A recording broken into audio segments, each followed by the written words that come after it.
Hello everyone, and welcome back to UFO Evidence, the channel where we explore the most compelling and mysterious sightings from around the world and beyond.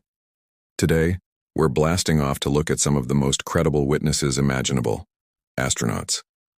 These are individuals trained to operate in the most extreme environments, people with impeccable observation skills, and a deep understanding of physics and atmospheric phenomena.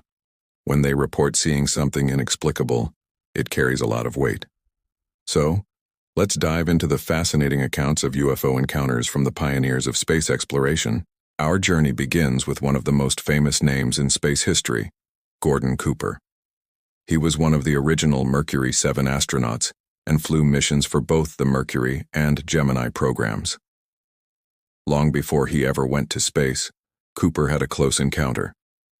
In 1951, while flying an F-86 Sabre jet over West Germany, he and other pilots witnessed a group of metallic, saucer-shaped objects flying in formation at high altitudes and speeds our aircraft couldn't match. They were described as outmaneuvering anything known at the time.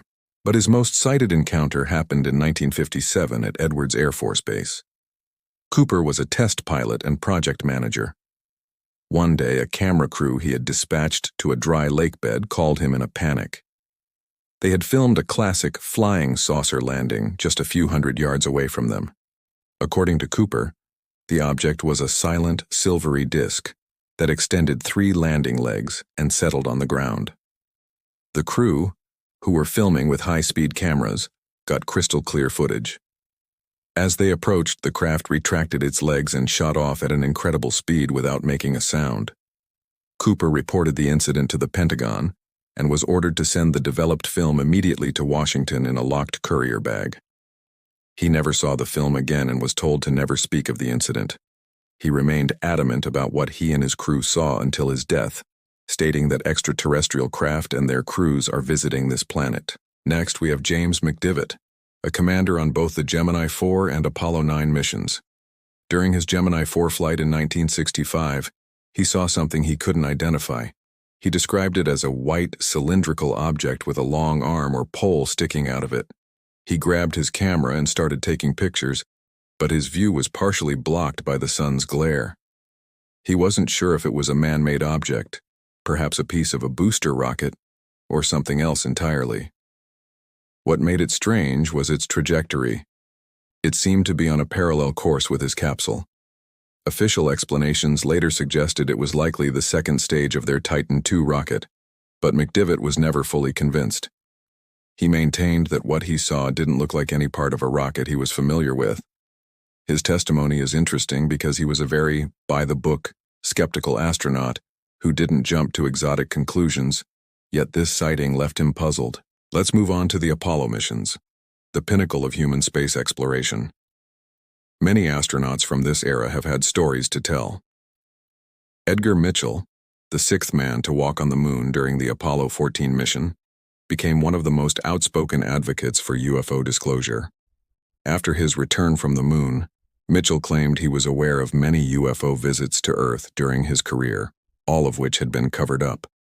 He said that he was personally briefed by sources in military and intelligence communities who confirmed that we are not alone. He believed that the famous Roswell incident in 1947 was a real event involving an extraterrestrial craft. While Mitchell's claims were based on what others told him, rather than a personal sighting in space, his position as a lunar module pilot gives his words significant gravity. He dedicated the rest of his life to exploring consciousness and the UFO phenomenon, firmly believing that humanity needed to know the truth. Then there's the story from the crew of Apollo 11 itself: Neil Armstrong, Buzz Aldrin, and Michael Collins.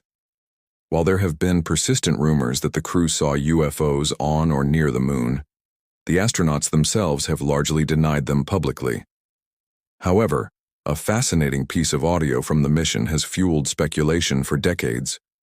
During their flight to the moon, the crew reported seeing a light following them. They initially thought it might be the SIVB, the final stage of their Saturn V rocket. They radioed Mission Control to ask for its position, and Houston confirmed the SIVB was about 6,000 miles away. So what was this object they were watching? Buzz Aldrin later described it in interviews. He said they observed an object that was L-shaped. It was something they couldn't identify. Armstrong got out a monocular to get a better look.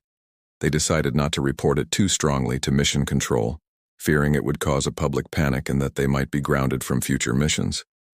They didn't want to be labeled as kooks. Aldrin's stance is cautious. He doesn't say it was an alien craft, simply that it was an unidentified flying object. Explanations have been proposed, such as detached panels from their spacecraft, but the crew's own uncertainty at the time remains a key part of this enduring mystery. Imagine being on your way to make history on the moon and realizing something unknown is pacing you. It's a truly mind-boggling scenario. We also can't forget the Russian cosmonauts. They have their own share of incredible stories. Vladimir Kovalyanok, a decorated cosmonaut who spent 216 days in space, reported a remarkable sighting from the Salyut 6 space station in 1981. He and his fellow cosmonaut Viktor Savinik saw an elliptical object that was flying alongside them. He described it as moving in a way that defied the laws of physics. It would contract and expand, almost like it was pulsating. Then, it suddenly split into two interconnected pieces, which then moved apart and vanished. Kovalyanok was so struck by what he saw that he immediately reported it to ground control. He said, "I saw it, and I can't explain it. It was a UFO, no doubt about it." Another compelling account comes from Major General Pavel Popovich, a hero of the Soviet Union.